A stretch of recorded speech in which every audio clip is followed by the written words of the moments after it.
أعوذ بالله من الشيطان الرجيم. بسم الله الرحمن الرحيم.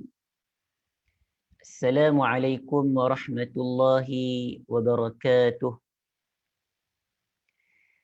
إن الحمد لله نحمده ونستعينه ونستهديه ونستغفره ونتوب إليه ونعوذ بالله من شرور أنفسنا ومن سيئات أعمالنا.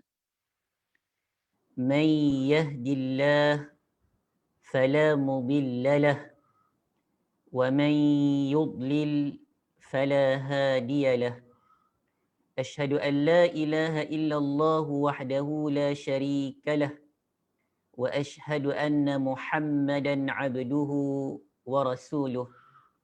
اللهم صل وسلم وبارك على محمد وعلى آل محمد صلاة وسلاما دائمين متلازمين إلى يوم الدين. أما بعد.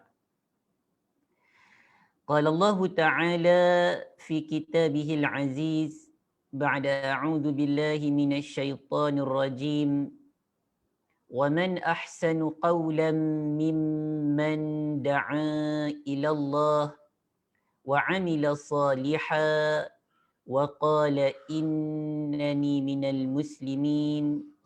صدق الله العظيم. Sidang penonton, pendengar, saudara-saudari yang dimuliakan Allah sekalian. Alhamdulillah, pada tengah hari ini marilah sama-sama kita merafakkan setinggi-tinggi kesyukuran kita kepada Allah Subhanahu wa taala kerana dengan keizinan dan inayah daripada Allah Subhanahu wa taala dapat lagi kita bertemu dalam silsilah kuliah online Akademi Tarbawi insya-Allah. Dan insya-Allah pada petang ini kita akan melanjutkan lagi perbincangan kita, pembacaan kita daripada kitab Al-Mustafadu min Qasasil Quran.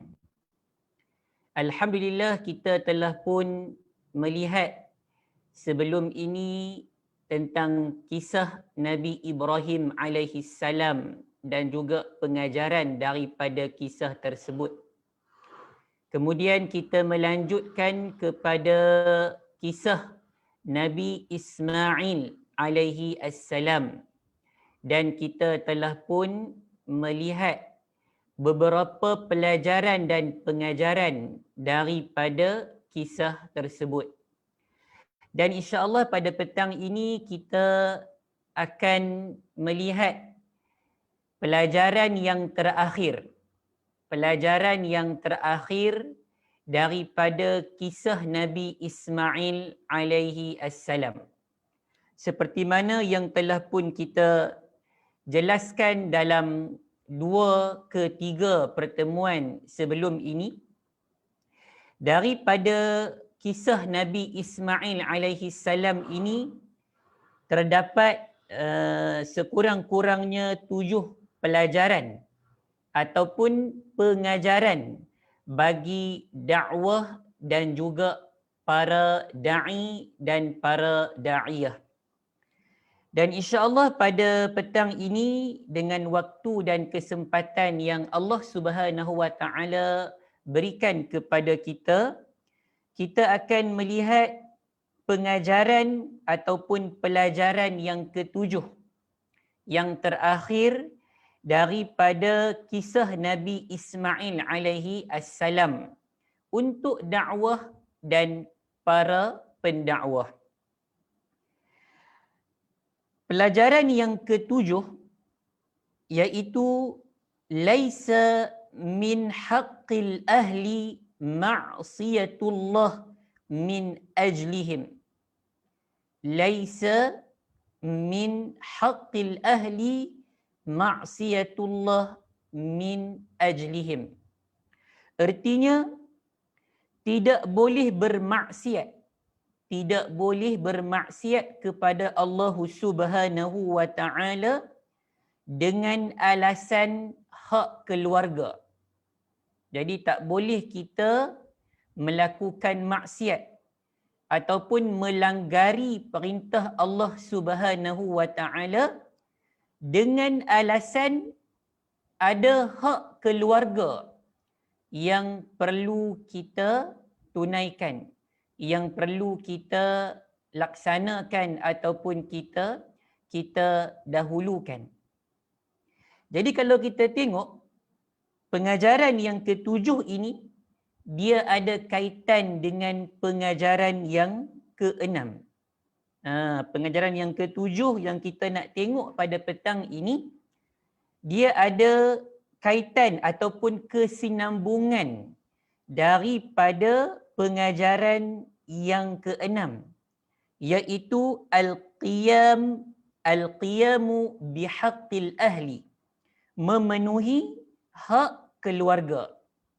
Yang keenam, kita telah pun tengok dan hurai panjang lebar tentang bagaimana Nabi Ismail alaihi salam mendapat pujian daripada Allah Subhanahu wa taala kerana Nabi Ismail ini merupakan hamba Allah yang telah pun melaksanakan ataupun yang telah pun memenuhi hak keluarga baginda alaihi salam, seperti mana yang dirakamkan oleh Allah Subhanahu wa taala dalam surah Maryam ayat 55, a'udzu billahi minasyaitonir rajim, wa kana ya'muru ahlahu bis-salati waz-zakah, yang mana Nabi Ismail alaihi salam telah pun memerintahkan ahli keluarganya dalam perkara salat dan juga zakat. Ini jelas kepada kita bahawa Nabi Ismail alaihi salam seorang nabi dan hamba kepada Allah yang telah pun melaksanakan tugasnya dalam memenuhi hak keluarga, terutamanya dalam perkara yang berkaitan dengan agama, dalam perkara yang berkaitan dengan din, agar keluarga Nabi Ismail alaihi salam mendapat petunjuk dan bimbingan daripada Allah Subhanahu wa taala. Alright. Dalam memenuhi hak keluarga, dalam kita sebagai seorang ketua keluarga ataupun kepala keluarga, dalam kita memenuhi hak keluarga kita, maka di sana tidak boleh kita bermaksiat. Tidak boleh kita bermaksiat ataupun melakukan maksiat kepada Allah Subhanahu wa taala dengan alasan kita nak memenuhi hak keluarga kita. Memenuhi hak keluarga satu bab, dan kita tidak boleh melakukan maksiat kepada Allah Subhanahu wa taala dengan alasan hak keluarga. Yang ni yang kita nak tengok sedikit pada petang ini. Apakah yang dimaksudkan dengan seseorang itu tidak boleh melakukan maksiat kepada Allah Subhanahu wa taala dengan alasan hak keluarga? Maknanya meninggalkan perintah Allah Subhanahu wa taala kerana nak menunaikan hak keluarga. Dekat sini tak boleh. Tidak boleh bagi seorang Muslim melakukan perkara tersebut. Wal yakun ma'luman annahu laysa min haqqi al-ahli ala rabbil usrah irtika ma'siyatillah min ajlihim. وقد حذرنا الله تعالى من ذلك فقال عز وجل أعوذ بالله من الشيطان الرجيم Ya ayyuhallazina amanu inna min azwajikum wa auladikum aduwwan lakum fahdharuhum. Surah At-Taghabun ayat 14. Surah At-Taghabun ayat 14. Jadi artinya perlu diketahui bahawa tidak boleh bagi anggota keluarga, tidak boleh, tidak layak bagi anggota keluarga menuntut ketua keluarga, menuntut ketua keluarga hingga menjerumuskannya ke dalam maksiat pada Allah Subhanahu wa Ta'ala. Maknanya kita nak kena tahu bahawa tidak boleh, tidak layak bagi anggota keluarga, bagi anak isteri, tidak layak bagi anggota keluarga, bagi anak isteri menuntut daripada ketua keluarga hingga menjerumuskannya ke dalam maksiat pada Allah Subhanahu wa Ta'ala. Ini jelas dapat kita faham daripada firman Allah Subhanahu wa Ta'ala yang kita bacakan sebentar tadi. Artinya apa? Wahai orang-orang yang beriman, wahai orang-orang yang beriman. Khitab ini, arahan ini kepada orang-orang yang beriman kepada Allah Subhanahu wa Ta'ala seperti kita, insya-Allah. Wahai orang-orang yang beriman, sesungguhnya di antara isteri-isterimu dan anak-anakmu ada yang menjadi musuh bagimu. Ini kata Allah Subhanahu wa Ta'ala. Sesungguhnya di antara isteri-isterimu dan juga anak-anakmu ada daripada kalangan mereka yang menjadi musuh bagimu, iaitu bagi kepala keluarga ataupun ketua keluarga. Maka berhati-hatilah kamu terhadap mereka. Allah bagi tahu kepada ketua keluarga, maka berhati-hatilah kamu terhadap mereka. Dan jika maka berhati-hatilah kamu terhadap mereka. Dan sambung lagi, dan jika kamu maafkan mereka dan kamu santuni mereka serta ampuni mereka, maka sesungguhnya Allah Maha Pengampun lagi Maha Penyayang. Jadi dalam ayat ini bila kita baca, Allah Subhanahu wa Ta'ala bagi tahu kepada pemimpin ataupun bagi tahu kepada kepala ataupun ketua keluarga yang mana kemungkinan di sana para isteri dan juga anak-anak ini akan menjadi musuh bagi kamu. Akan menjadi musuh bagi kamu. Fahdharuhum. Maka berhati-hatilah dengan mereka. Jadi bagaimana pula tu? Isteri kita, anak kita kadang-kadang dan boleh memungkinkan bagi mereka dalam masa yang sama menjadi musuh bagi kita. Jadi apakah yang dimaksudkan dengan inna min azwajikum wa auladikum aduwwan lakum. Sesungguhnya terdapat daripada kalangan isteri-isteri kamu dan anak-anak kamu ini aduwan, menjadi musuh bagi kamu. Mereka isteri kita, mereka anak kita. Tapi Allah bagi tahu memungkinkan mereka ini menjadi musuh bagi kamu. Fahdharuhum. Maka berhati-hatilah dengan mereka. Jadi bagaimana para isteri dan juga anak-anak ini boleh jadi musuh bagi kita, bagi para kepala ataupun ketua keluarga. Bagaimana mereka ini boleh menjadi musuh? Dekat sini jelaskan. An Atha bin Yasar qalat, an Atha bin Yasar qal nazalat Ya ayyuhallazina amanu inna min azwajikum wa auladikum aduwwan lakum nazalat fi Auf bin Malik al-Ashja'i kana dha ahli wa walad. Jadi daripada Atha' bin Yasar berkata, ayat ini, ayat daripada surah At-Taghabun ayat 14 ini turun berkenaan dengan Auf bin Malik al-Ashja'i yang sudah berkeluarga dan mempunyai anak.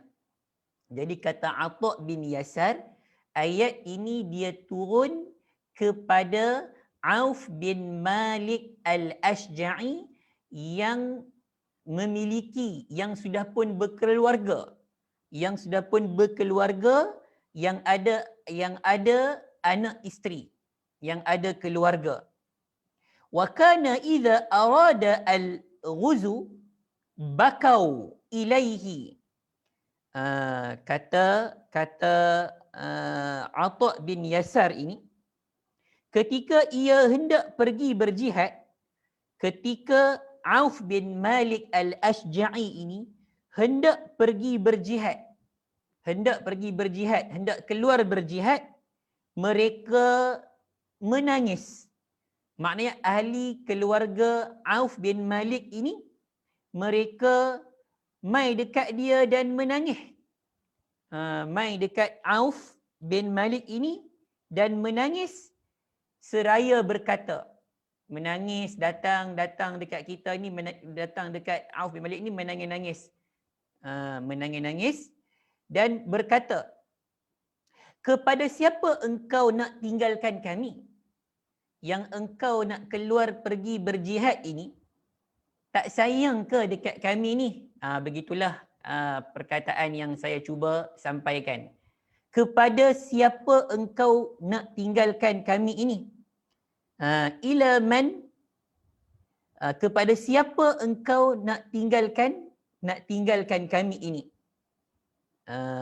Maka mereka itu, kita kata, datang menangis-nangis, duduk dekat Auf bin Malik al-Ashja'i ini menangis dan berkata, nak tinggal kami ni kat siapa? Bila mana mereka datang menangisi dekat Auf bin Malik ini, lalu hatinya luluh. Hatinya luluh. Fayuqim wala yakhruj ilal ghuzu atau al-jihad. Maka Auf bin Malik pun bila anak isteri dia datang dekat dia menangis-nangis, maka luluh hati dia dan tak jadi keluar berjihad. Maknanya niat dia nak keluar berjihad itu tak jadi. Tidak jadi pergi berperang. Kemudian turunlah ayat ini. Ya ayyuhallazina amanu inna min azwajikum wa auladikum aduwwan lakum fahdharuhum. Jadi jihad ini merupakan perintah daripada Allah Subhanahu wa taala. Jadi kita tidak boleh menjadikan alasan hak keluarga. Nak tunaikan hak keluarga, kerana keluarga datang menangis dekat kita, pegang kita, janganlah pergi, maka kita tak jadi pergi berjihad, tak jadi keluar berjihad, tak jadi untuk nak menunaikan perintah Allah Subhanahu wa taala dengan alasan ingin menunaikan hak keluarga. Maka tak boleh dalam perkara macam ni, tak boleh melakukan maksiat kepada Allah Subhanahu wa taala dengan alasan hak keluarga. Dengan alasan hak keluarga. Maka turun ayat ini.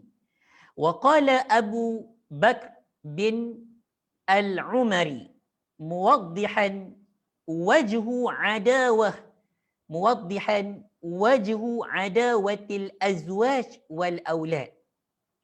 Maka dekat sini Abu Bakr bin Al-Umari dalam menghuraikan, dalam menjelaskan ayat ini, Abu Bakar bin Al-Umari berkata dalam menjelaskan bentuk permusuhan isteri dan anak. Bagaimana dikatakan anak dan isteri itu memusuhi kita? Ataupun apakah bentuk permusuhan yang boleh dikatakan permusuhan isteri dan anak itu kepada kepala keluarga ataupun kepada ketua keluarga. Jadi Abu Bakar bin Al-Umari berkata dalam menjelaskan bentuk permusuhan isteri dan anak ini, beliau berkata, sesungguhnya permusuhan di sini bukanlah pada asalnya. Sesungguhnya permusuhan ini bukanlah isteri dan anak itu asal dia itu musuh kita. Macam mana dia boleh jadi musuh kita? Dia itu isteri dan juga anak kita. Mereka ini asalnya bukan musuh kita. Bukan musuh ketua keluarga ataupun kepala keluarga. Mereka ini asalnya ini bukan musuh kita. Tetapi menjadi musuh pada perbuatannya.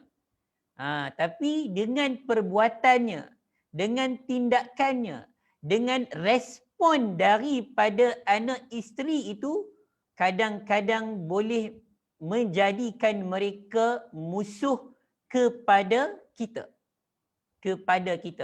Contoh macam kisah Auf bin Malik Al-Ashja'i tadi. Sehingga Auf bin Malik Al-Ashja'i terpaksa membatalkan niatnya dan tak jadi pergi perang dalam rangka untuk nak menunaikan, nak menyahut seruan daripada Allah Subhanahu wa Ta'ala. Jadi, maka apabila isteri dan anak ini melakukan perbuatan musuh, apa itu perbuatan musuh? Iaitu menghalang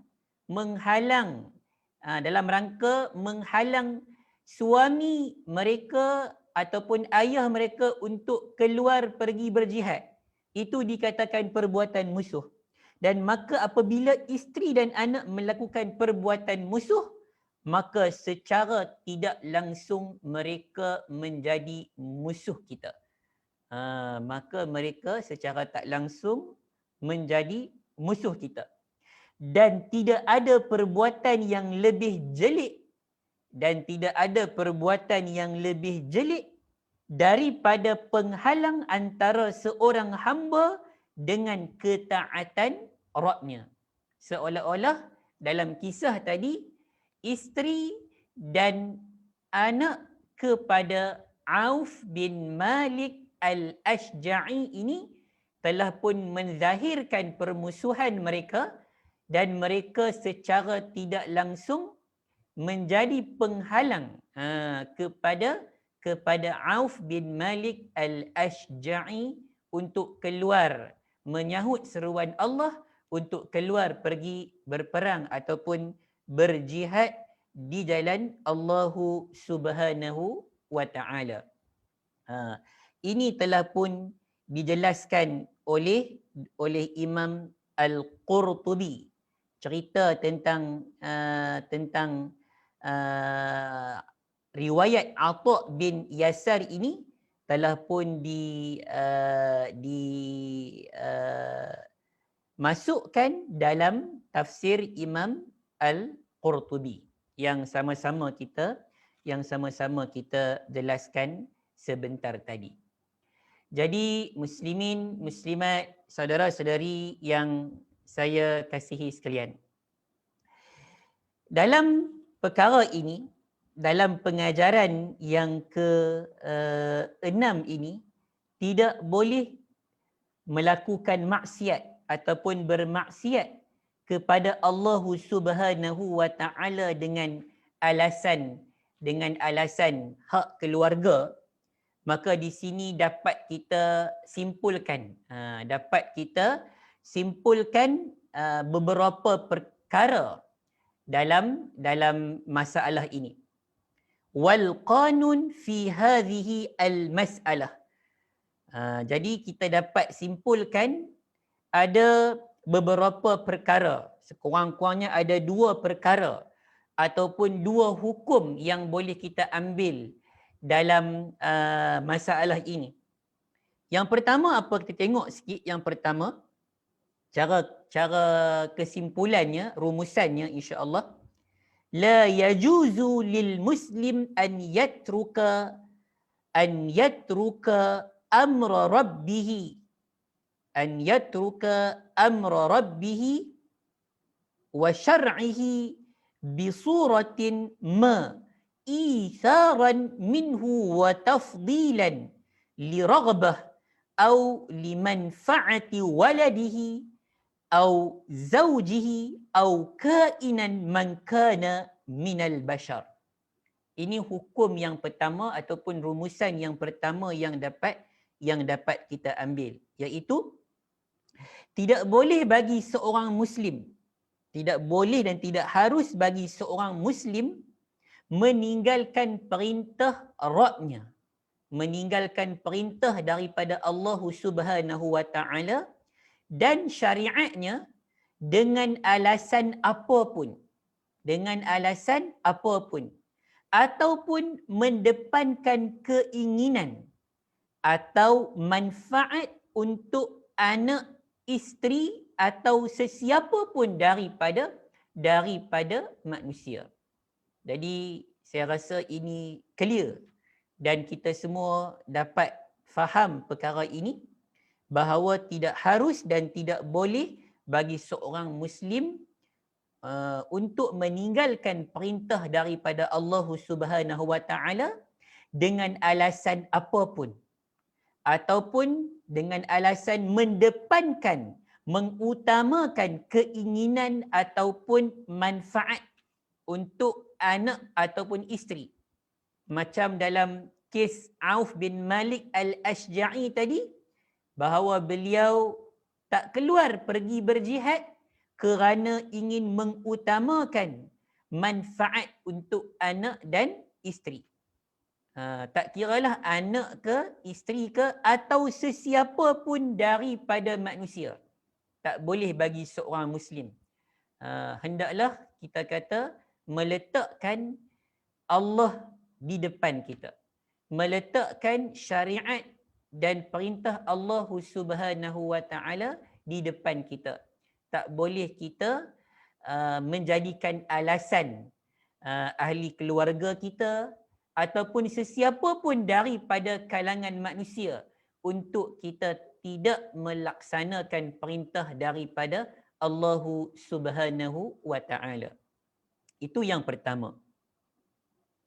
Yang kedua, kama la yajuzu lil muslim an yartakiba al-haram, an yartakiba al-haram min ajli waladihi ka an yartashi aw la ya'mal ma'a ad-du'ah aw la yanḍamma ila al-jama'ati al-muslimah li an la yalhiqahu adha aw nahwa dhalik.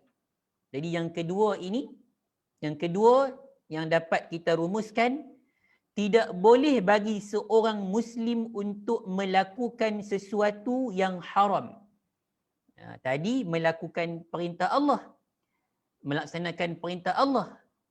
Yang ni pula dalam konteks yang sebaliknya, tidak boleh juga bagi seorang Muslim untuk melakukan sesuatu yang haram. Melakukan sesuatu yang haram menurut syariat. Dalam rangka untuk melaksanakan perintah Allah juga. Tetapi tidak boleh bagi seorang Muslim untuk melakukan sesuatu yang haram menurut syariat kerana anaknya. Kerana anaknya. An yartakibal haram min ajli waladihi. Kerana anaknya. Macam mana tu? Melakukan sesuatu perkara yang haram kerana anaknya. Bagaimana? Contoh dibawa datang oleh Dr. Abdul Karim Zaidan dekat sini. Ka'an yartashi. Iaitu dengan cara dia memberi rasuah. memberi rasuah lah kepada siapa-siapa untuk kemaslahatan dan manfaat anaknya.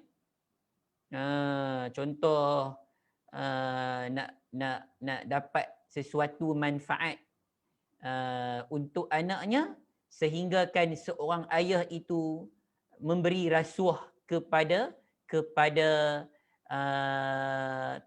pihak tertentu ataupun kepada seseorang untuk kita kata anaknya dapat manfaat, maka tidak boleh perkara seperti ini. Tidak boleh seorang muslim itu melakukan perkara seperti ini. Ataupun tidak boleh juga dalam contoh yang lain, bagi seorang muslim, tidak boleh bagi seorang muslim untuk melakukan sesuatu yang haram menurut syariat. Menurut syariat, kerana anaknya tadi, seperti memberikan rasuah kepada pihak tertentu untuk tujuan manfaat anaknya, ataupun seorang muslim itu tidak mahu berkoordinasi ataupun bekerja ataupun berkolaborasi dengan da'i yang lain. Tak nak kita kata buat kerja dakwah dengan para da'i yang lain. Kerana dikhawatiri kalau buat kerja dakwah ini, maka kemungkinan akan mendatangkan kesakitan dan kemudaratan daripada dia. Tidak mahu berkoordinasi ataupun berkolaborasi dengan da'i yang lain, ataupun tidak mahu bergabung dengan organisasi dakwah, tak nak bergabung dengan organisasi Islam. Kerana apa? Kerana takut menghadapi gangguan atau sebagainya. Ini juga kita kata tidak harus dan tidak boleh bagi seorang muslim untuk kita kata berpendirian seperti ini. Kerana apa? Kerana dia takut kalau dia join dengan para da'i yang buat kerja dakwah ini, ataupun dia berkolaborasi dengan mana-mana kita kata organisasi dakwah, dia tak nak menggabungkan diri dia dengan mana-mana organisasi Islam kerana dia takut akan diganggu. Kerana dia itu takut akan diganggu ataupun diapa-apakan ataupun mendapat kemudaratan. Maka ini satu perkara yang tidak haruslah bagi seorang muslim untuk berpendirian seperti itu. Wal yaj'alid da'i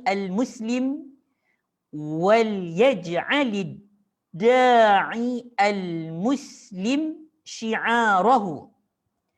Dan hendaklah seorang da'i muslim menjadikan syiarnya, menjadikan kita kata syiar hidupnya, tanfizu amrillah muqaddam ala ma siwahu. Jadi sebagai seorang muslim, sebagai seorang da'i, sebagai seorang da'iyah, nak kena menjadikan kita kata syiar hidupnya adalah melaksanakan perintah Allah Subhanahu wa ta'ala lebih utama dari yang lainnya. Yang ni nak kena kita sama-sama muhasabah, kita nak kena sama-sama berusaha insya-Allah untuk kita melaksanakan perintah Allah Subhanahu wa ta'ala. Menjadikan syiar hidup kita ini adalah melaksanakan perintah Allah Subhanahu wa ta'ala lebih utama daripada selainnya. Daripada selainnya. Maka akhirnya para da'i, para pendakwah hendaklah memahami masalah ini dengan baik. Perkara ini yang kita bincangkan pada petang ini, iaitu pengajaran yang ketujuh daripada kisah Nabi Ismail alaihi salam, iaitu tidak boleh melakukan maksiat kepada Allah Subhanahu wa taala dengan alasan hak keluarga. Maka dalam perkara ini para da'iyah hendaklah memahami masalah ini dengan baik dan berusaha menerapkannya, dan berusaha menerapkan kefahaman yang kita dapat pada petang ini dalam kehidupan kita sebagai para da'i dan para da'iyah, dan jauh daripada pengaruh keluarga. Jauh daripada pengaruh keluarga dan anak. Jauh daripada pengaruh keluarga dan anak jika ada jika dekat sini.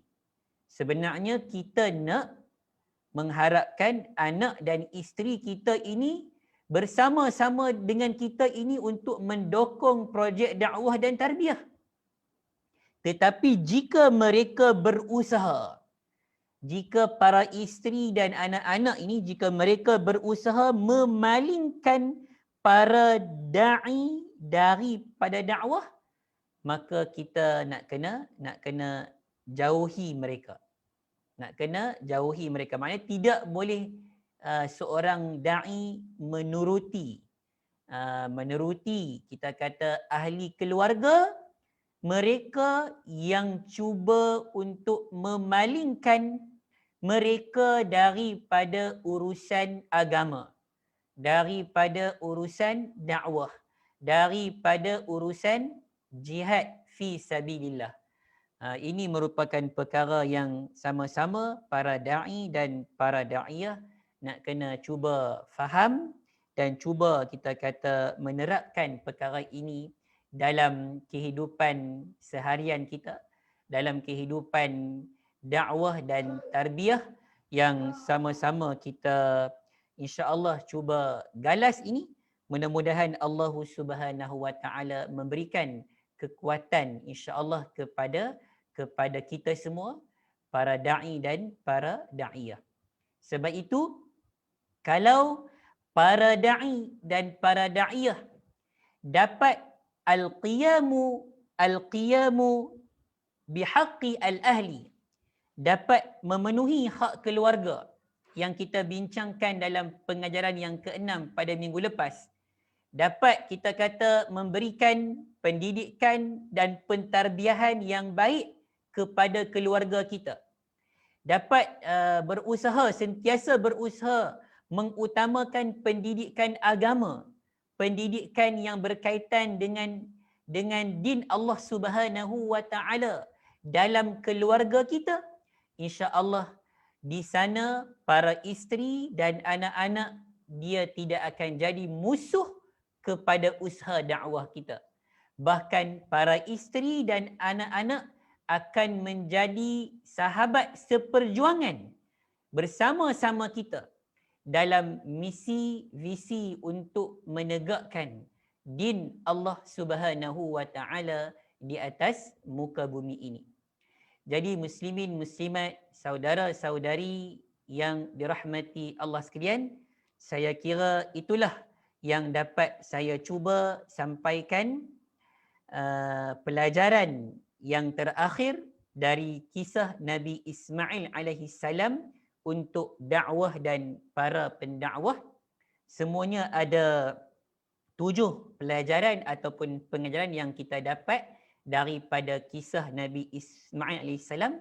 Mudah-mudahan insya-Allah ia dapat memberikan manfaat dan kebaikan kepada kita dan motivasi kepada kita insya-Allah untuk kita terus menerus insya-Allah sabat dan teguh di atas jalan dakwah dan tarbiyah ini insya-Allah. Alhamdulillah, sekadar itu dulu insya-Allah pada petang ini, dan insya-Allah pada minggu hadapan pada hari dan waktu yang sama kita akan bertemu lagi dengan izin daripada Allah Subhanahu wa taala, dan insya-Allah kita akan memasuki kepada kisah Nabi yang seterusnya. InsyaAllah mungkin kita akan tengok daripada awal balik, iaitu daripada kisah Nabi Adam alaihi salam insya-Allah. Yang mana yang baik itu datang daripada Allahu Subhanahu wa Ta'ala.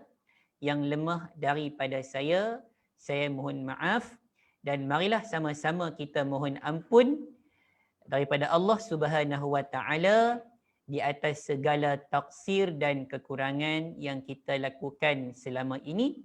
Mudah-mudahan Allah Subhanahu wa Ta'ala memberikan keampunan kepada kita semua, insya-Allah. Aqulu qawli hadza wa astaghfirullahal azim li wa lakum. Wassalamu alaikum warahmatullahi wabarakatuh.